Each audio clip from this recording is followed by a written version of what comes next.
তাহলে আপনার বিঘাতে কতটুকু পড়তেছে? 5 শতকে 1 বিঘা হয়। 33 শতকে, 33 33 শতকে, হ্যাঁ কেজিতে শতকে 1 কেজি করে পড়লো। 1 কেজি করে পড়লো। হ্যাঁ, তাহলে ঠিক আছে। তাহলে স্প্রে আপনি দিছেন কি কি স্প্রে হ্যান্টা কালার রিপকট দিছি। দিছেন না? হুম। স্প্রে কতদিন হলো এটা আপনাদের বলেন দেখি? এই গত পরশুদিন দিছি। দিছেন না? 14 তারিখ। তো মোটামুটি আপনার কথা শুনে আমি এই যে ইয়েটা দিছি, হ্যান্টা কালার দিছি। মোটামুটি 5 থেকে 6 দিন পর আরেকবার দিবেন। হ্যাঁ, আবার দিব। আর লাগবে না। তারপর যখন যেটা সমস্যা হবে তখন ওই অনুযায়ী পরামর্শ। আপনার গাছের এই পটাশটা যদি উপরে প্রয়োগটা পুরোপুরি একটু দিয়ে দিতে পারি। হ্যাঁ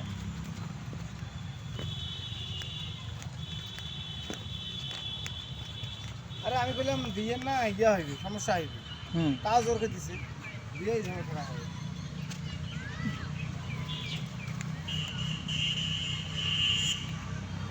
এই জমিতে ঠিকঠাক ভালো হয়েছে।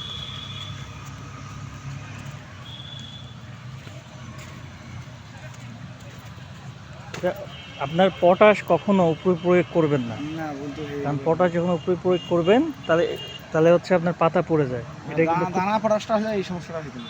হ্যাঁ, দানা পটাশ হলে এই সমস্যা হতো না, কিন্তু পটাশ যখনই দিবেন ওই লালটা, হ্যাঁ অবশ্যই উপরে প্রয়োগ আর যদি দেন ওই দুপুরের দিকে দিবেন, তাহলে হবে কি পাতা ভেজা থাকবে না, তাতেই সমস্যা হবে। বুঝবেন, যে কোনো ফসল করেন সবজি জাতীয় অ্যান্ট্রাকোল অবশ্যই চালাবেন।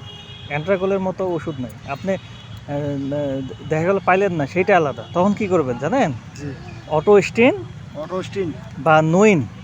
অটোস্টিন হচ্ছে অটোক্রপ কেয়ার, আর নুইন হচ্ছে ম্যাকডোনাল্ড বাংলাদেশ লিমিটেড। এর সঙ্গে চিলেটেড জিঙ্ক লেখা আছে, চিলেটেড নুইনটা পছন্দ না। হ্যাঁ, মানে আপনি যদি অ্যান্ট্রাকোল কখনো না পান সেক্ষেত্রে আপনি বিকল্প বুদ্ধি, সেক্ষেত্রে অটোস্টিন, এটা হচ্ছে অটোক্রপ কেয়ার, এটা হচ্ছে 16 লিটার পানিতে 25 থেকে 30 গ্রাম।